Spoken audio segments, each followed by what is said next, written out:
Hello friends, कहानियों से रिश्ता में आज एक नई कहानी के साथ हम शुरुआत करने जा रहे हैं। ये कहानी बहुत ही दिल को छूने वाली है। एक लड़की थी रंजना, बहुत ही खूबसूरत। जितनी वह सुंदर थी उतनी ही ईमानदार। ना किसी से झूठ बोलना, ना फालतू की बातें करना, बस अपने काम से काम रखती। रंजना की क्लास में एक लड़का था जो मन ही मन उससे बहुत प्यार करता था। नाम था उसका रंजीत। लड़का अक्सर उसके छोटे मोटे काम कर दिया करता था। बदले में जब लड़की मुस्कुराकर थैंक यू कहती तो वह लड़के की खुशी की सीमा नहीं रहती। एक बार की बात है, रंजना और रंजीत घर में साथ साथ जा रहे थे, तभी जोरदार बारिश होने लगी। दोनों ने एक पेड़ के नीचे शरण ली। बारिश बहुत तेज थी। कुछ ही पलों में बूंदें छन छन कर नीचे आने लगी। ऐसे में बारिश से बचने के लिए दोनों एक दूसरे के बेहद करीब आ गए। रंजना को इतने करीब पाकर रंजीत अपने जज्बातों पर काबू न रख सका। उसके रंजना को प्रपोज कर दिया। रंजना भी मन ही मन रंजीत को बेहद पसंद करती थी, इसलिए वह भी राजी हो गई और इस तरह दोनों का प्यार परवान चढ़ने लगा। एक बार की बात है, रंजना उसी पेड़ के नीचे रंजीत का इंतजार कर रही थी। रंजीत बहुत देर से आया। उसे देखकर रंजना नाराज होती हुई बोली, तुम इतनी देर से क्यों आए? मेरी तो जान ही निकल गई थी। रंजना की बात सुनकर रंजीत मुस्कुरा दिया। जाने मन, मैं तुमसे दूर कहाँ गया था? मैं तो तुम्हारे दिल में ही रहता हूँ। तुम्हें यकीन ना हो तो अपने दिल से पूछ लो। इस प्यार भरी बात को सुनकर रंजना अपना सारा गुस्सा भूल गई और वह रंजीत से लिपट गई।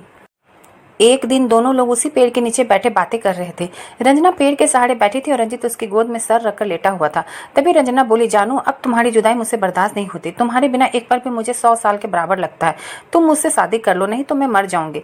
रंजीत ने झट से लड़की के मुंह पर अपना हाथ रख दिया और बोला, मेरी जान, ऐसी बातें मत किया करो। अगर तुम्हें कुछ हो गया तो मैं कैसे जिंदा रहूंगा? रंजना कुछ नहीं बोली। वह उम्मीद भरी नजरों से रंजीत की ओर देखती रही। रंजीत ने अपनी बातें आगे बढ़ाई। तुम चिंता मत करो जान, मैं जल्दी ही अपने घर वालों से बात करूंगा। धीरे धीरे काफी समय बीत गया।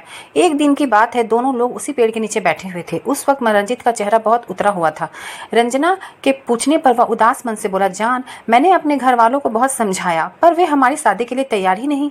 उन्होंने मेरी शादी कहीं और तय कर दी है। यह सुनकर रंजना का कलेजा फट गया। उसका मन हुआ कि वह जोर जोर से रोए, लेकिन उसने अपने जज्बात पर काबू पा लिया और बोली, जानू, मैं तुमसे सच्चा प्यार किया है। मैं तुम्हें कभी नहीं भुला सकती। प्लीज़ मुझे माफ़ कर देना। रंजीत धीरे से बोला, वैसे अगर तुम चाहो तो हम लोग हमेशा अच्छे दोस्त रह सकते हैं। रंजना यह सुनकर जोर जोर से रोने लगी। रंजीत ने उसे बहुत समझाया पर रंजना चाह कर भी अपने आप पर काबू नहीं पाई और वह रोते हुए अपने घर को चली गई। देखते ही देखते रंजीत की शादी का दिन आ गया।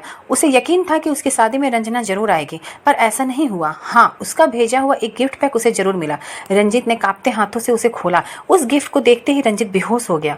गिफ्ट पैक में और कुछ नहीं, खून से लथपथ रंजना का दिल रखा हुआ था और साथ में ही थी एक चिट्ठी जिसमें लिखा हुआ था, अरे पागल, अपना दिल तो लेते जा, वरना अपनी पत्नी को क्या देगा। यही उसकी अंतिम इच्छा थी। फ्रेंड्स, किसी के लिए प्यार टाइम पास होती है और किसी के लिए ज़िंदगी से बढ़कर। इसलिए अगर किसी से मोहब्बत करना है तो उसे ताउम्र निभाने की कोशिश करना, क्योंकि कई बार हम खोकर कीमत समझ पाते हैं। उस दिन के बाद ना रंजीत जी सका और ना ही मर सका। Thank you so much. Please like, share and subscribe.